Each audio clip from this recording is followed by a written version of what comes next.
Hello guys, welcome to the series of Dart programming language tutorial. So in this tutorial we are going to learn Dart runes. Let's get started. A runes is an integer used to represent any Unicode code point.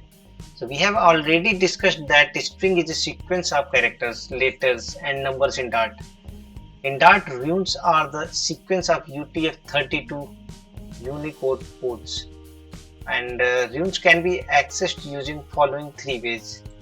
So the first one is using String.codeUnitAt function, the second one is using String.runes property, and the third one is using String.codeUnits property.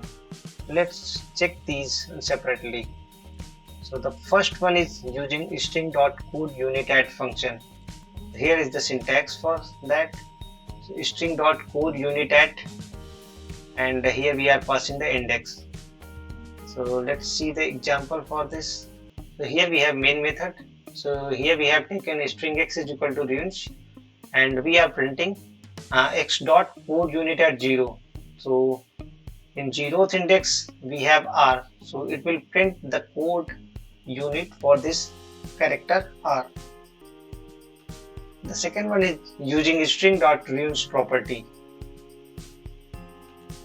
So here we have the syntax. So simply string.runes. So we will get the codes for that. And here we have the example.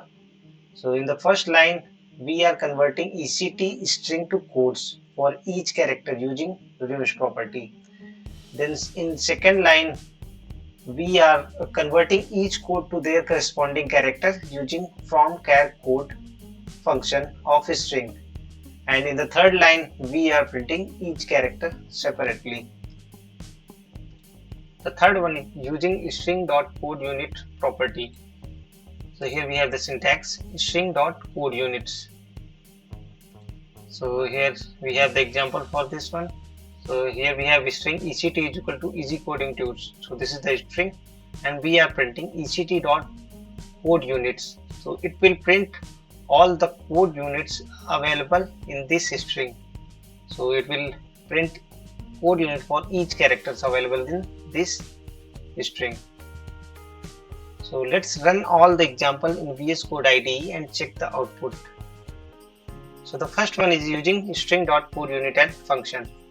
So let's take one variable, string x is equal to runes, and let's print x dot code units at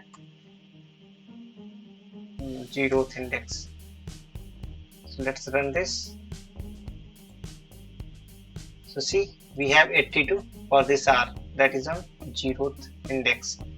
The second one is using string.runes property. So let's take one ECT dot runes dot for each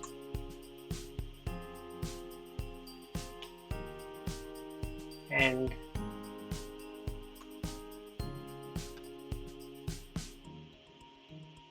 here we will take int rune, and we are taking one temporary variable here, character is equal to new string dot from char code. So we will passing rune here, then we are printing this rune character. So let's save and run this program. So see, here we have ECT, and the third one is using string.codeUnit property. So let's take one variable string ECT is equal to easy coding tunes, and here we are printing, let's take string interpolation string units dollar ECT dot code units. So let's run this and check the output. So here we have code units for this one, 6997 and all these codes are there. You can find the link of this example in the description of this video. Thanks for watching.